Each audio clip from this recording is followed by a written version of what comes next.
তোমাদেরকে একটা কথা বলা হয়নি, সে কথাটা হচ্ছে স্টেলা আজকে আবার দ্বিতীয় ভ্যাকসিন ছিল, তো কোনো রকমে নিয়ে যাওয়া হয়েছিল, ভালোই গেছিল, কিন্তু আসার সময় শুরু হয়ে গেছে স্টেলার ইঞ্জেকশনের ব্যথা।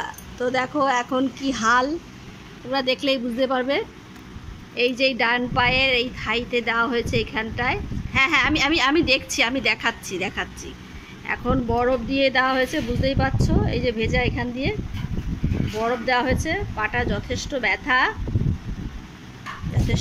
টাচ করা যাচ্ছে না। এখন দিদুন আসো, দাদান আসো, মামা আসো, সবাই আসো, আমার ব্যথাটাকে কম করে দাও, তাই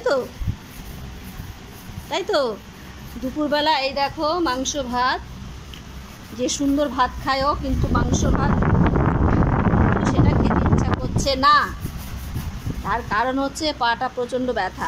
তো যাই হোক, আমরা ফিরে আসছি 1 ঘন্টা বাদে। স্টেলা কেমন থাকে সেটা দেখানোর জন্য অবশ্যই তোমরা দেখতে থাকো, এবং স্টেলার বড় ভিডিও কিন্তু অবশ্যই ফলো করো। শর্ট ভিডিওতে ছোট ভিডিও পাবে, আর বড় ভিডিওতে তোমরা বড় ব্লগ শো দেখতে পারবে। স্টেলা কিন্তু নানান রকমের ভিডিও করতে জানে। তোমরা স্টেলাকে ফলো করার জন্য অবশ্যই লাইক করো, শেয়ার করো, আর অতি অবশ্যই চ্যানেলটিকে সাবস্ক্রাইব করো।